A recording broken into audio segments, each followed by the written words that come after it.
Zunächst einmal, lieber Luc, vielen Dank für die Einladung. Dear Roberta, cher Antonio, I'm truly honored to celebrate Europe Day in the very house where Robert Schuman grew up. And indeed, as you've said, Schuman was a visionary.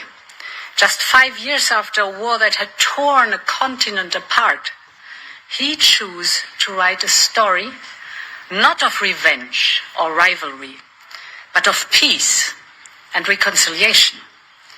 Because through his lived experience, he understood something profound, that if free nations were to survive and thrive, they had to come together.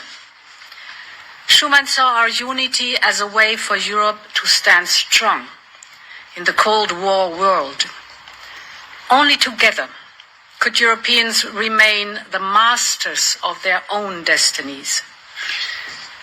Over 75 years later, this is more true than ever.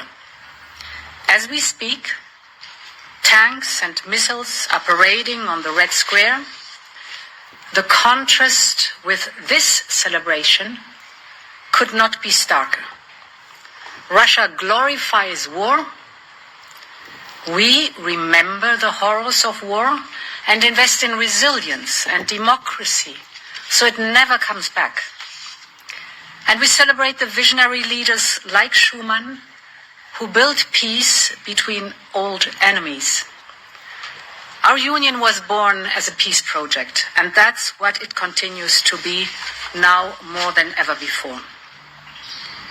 One thing is certain. No anthem played over Red Square today can cover the sound of justice that is looming. Because today on Europe Day, justice for Ukraine begins to take shape. A special tribunal for the crime of aggression is being launched in Lviv. It is not just a legal step.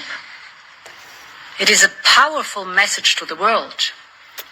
Russia shall be held accountable for the crime of aggression, because justice is the foundation of a lasting peace. Today from this house, I want us to turn our eyes, hearts and minds to Ukraine, because that is where Europe's future is being written. It is written in the trenches, where the brave Ukrainian armed forces fight for their survival and for our values.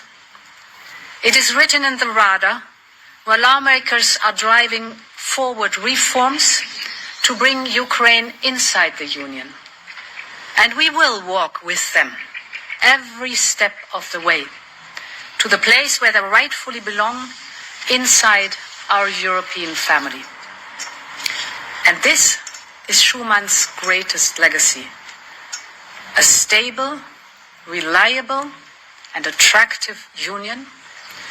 Today, 12 countries, more than 150 million people are waiting to join the European Union voluntarily. Why do they come to us?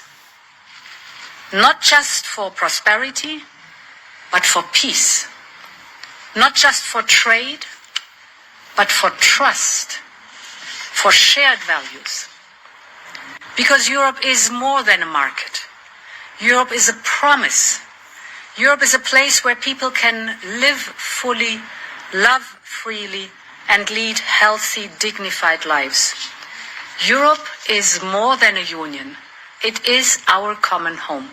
Happy Europe's Day.